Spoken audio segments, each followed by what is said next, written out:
Happy morning all. இன்றைக்கான டேவை டிவோஷனலாக start பண்ணியாச்சு. ஸோ நெக்ஸ்ட்டு வந்து இந்த கிளைமேட்டுக்கு சுக்குமல்லி காஃபி சூடாக குடித்தா தொண்டைக்கு இதமாக இருக்கும்னு சொல்லிட்டு இன்றைக்கி வந்து சுக்குமல்லி காஃபி தான் போட்டோம். ஸோ சுக்குமல்லி காஃபியோட இன்றைக்கி டே ஸ்டார்ட் பண்ணிட்டேன். ஸோ அப்படியே வேலையை ஸ்டார்ட் பண்ணியாச்சு. சாப்பாடு உல வச்சுட்டு அவரைக்காய் பொரியல் பண்ணலாம் அப்படின்னு பிளான் பண்ணியிருந்தேன். லெமன் ரைஸ் வைக்கலாம் அப்படின்னு சொல்லிட்டு.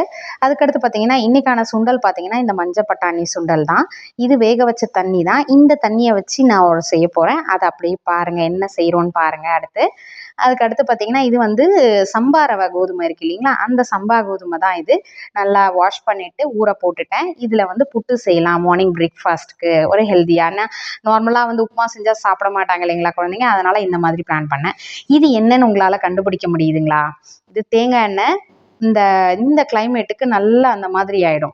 இந்த மாதிரி சின்ன பிள்ளையில நாங்கள் எக்ஸ்பீரியன்ஸ் பண்ணதை காமிக்கணுன்றதுக்காகவே தேங்காய் எண்ணெயை நைட்டே பனியில் வெளியில் வச்சுட்டு அது இந்த மாதிரி ஐஸ் இந்த மாதிரி கேக் மாதிரி வரும் இல்லைங்களா, அதை காமிக்கணுன்றதுக்காகவே இதை காமிச்சேன் நான். அதுக்கு அடுத்தது இது மெல்ட் ஆனதையும் அவங்களே பார்த்து ரியலைஸ் பண்ணி ஹாப்பியாக இருந்தாங்க. அவங்களுக்கு அவரைக்காயில் கொஞ்சம் தொண்டைக்கு அடைக்கும், அதனால் கொஞ்சம் ஃப்ரை மாதிரி பண்ணலாம் அப்படின்ற மாதிரி அவரைக்காய் ஃப்ரை மாதிரி தான் பண்ணேன்.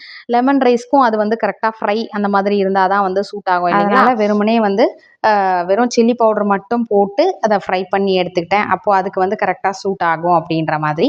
அதுக்கடுத்து இதை வந்து ஊறிட்டு இருக்கு இல்லைங்களா சம்பா கோதுமை, இதை வந்து ஆவியில் போட்டு ஒரு 15 மினிட்ஸ் வேக போட்டேன்.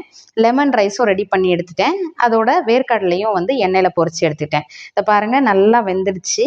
ஸோ நான் இதோட போட்டு நல்லா மிக்ஸ் பண்ணிட்டேன். ஒரு பிஞ்ச் ஆஃப் சால்ட் போட்டேன். அப்போ அந்த ஸ்வீட் நல்லா எடுத்து கொடுக்கும் இல்லைங்களா. ஸோ நல்லா வந்திருந்தது. இதுதான் ஃபர்ஸ்ட் டைம். சரி, இந்த மாதிரி செஞ்சால் சாப்பிடுவாங்கன்னு இதோட எக்கும், பாயில்டு எக்கும் மார்னிங் பிரேக்ஃபாஸ்ட்டு. கும்பர் ஒரு பாக்ஸ்லேயும், அதுக்கு அடுத்தது வேக வச்ச அந்த மஞ்சள் பட்டாணி சுண்டல் இருக்கு இல்லைங்களா, அந்த சுண்டல் கொஞ்சம், அவரைக்காய் பொரியல் அவரைக்காய் ஃப்ரை மாதிரி பண்ண அவரைக்காவும், அதுக்கு அடுத்தது ஃபைனலாக வந்து லெமன் ரைஸ். அது மேலே வந்து அவங்களுக்கு பிடிச்சமான வேர்க்கடலையை நல்லா எண்ணெயில் வறுத்து எடுத்து போட்டிங்கன்னா அவங்களோட பாக்ஸ்க்கு கண்டிப்பாக இது ஃபில்டாக இருக்கும். பார்க்கலாம், லஞ்ச் பாக்ஸ் இன்றைக்கி அவங்களுக்கு பிடிக்கும்னு நினைக்கிறேன். அதுக்கடுத்தது அவங்கள அனுப்பிட்டு ஒரு 11 o'clock போல் இப்போ அந்த சுண்டல் தண்ணி எடுத்து வச்சுருந்தோம் பார்த்தீங்களா, அந்த சுண்டல் தண்ணியை லைட்டாக ஹீட் பண்ணிவிட்டு அதோட கொஞ்சம் பெப்பரை மட்டும் போட்டு கலந்து குடிச்சு பாருங்கள். நீங்கள் சூப் தனியாக செய்யவே மாட்டீங்க. டெய்லி ஒரு சுண்டலை செஞ்சுட்டு இந்த சூப்பை நீங்கள் அழகாக எடுத்துக்கிட்டிங்கன்னா ஹெல்த்தியாகவும் இருக்கும். குழந்தைங்களுக்கும் நான் மார்னிங்கே கொடுத்துட்டேன். ஸோ இது வந்து நான் 11 o'clock போல் எடுத்துக்கிட்டேன். இந்த மாதிரி ஒரு சூப்பை நீங்கள் வீட்டிலே வந்து எடுத்துக்கலாம்.